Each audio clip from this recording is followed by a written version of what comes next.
राधे राधे, जय श्री राधे। व्यक्ति को हमेशा मन में धैर्य धारण करना चाहिए, क्योंकि धैर्य ही हर समस्या का हल है। कहा गया है कि धीरे धीरे रे मना, धीरे सब कुछ होए, माली सींचे 100 घड़ा, ऋतु आए फल होए। अगर कोई माली सोचे कि हम एक दिन में ही 100 घड़े डाल दें किसी वृक्ष में तो वो फल दे देगा, तो यह असंभव है। क्यों? क्योंकि ऋतु आए फल होए। जब तक उस फल की ऋतु नहीं आएगी, जब तक वो फल पकेगा नहीं, जब तक उसमें फल नहीं आएगा।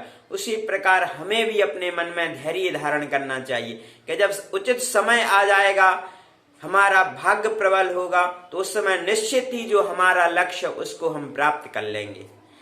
कभी भी मन में घबराहट या चिंता या बेचैनी नहीं करनी चाहिए। प्रभु के चरणों में अनुराग रखिए और धैर्य रखिए, निश्चित ही आप सफलता प्राप्त करेंगे। लेकिन कर्तव्य अवश्य कीजिए, क्योंकि जिन खोजा तिन पाइया, गहरे पानी पैठ, और मैं बपराडू वंडरासो रहा किनारे बैठ। जिन्होंने भी चलने का साहस किया, देखिए जिस प्रकार तैरना सीखने के लिए आपको पानी में उतरना ही पड़ेगा, उसी प्रकार कोई भी कार्य करने के लिए आपको वो कार्य आरंभ करना ही होगा। जब तक आप कार्य का आरंभ नहीं करेंगे, जब तक आप उसमें दक्ष नहीं होंगे। इसलिए सर्वप्रथम है कार्य को प्रारंभ करना। जो आपका लक्ष्य है उस दिशा में, सही दिशा में चलना। और हमारा जीवन का परम लक्ष्य भगवत प्राप्ति तो है ही, लेकिन जो इस प्रकार आया, प्रथमे न अर्जते विद्या, द्वितीये न अर्जते धनम, तृतीये न अर्जते कीर्ति, चतुर्थे किम करिष्यति। अगर हम बालक हैं, अभी हमारा अध्ययन का समय है, तो हमें अध्ययन करना चाहिए।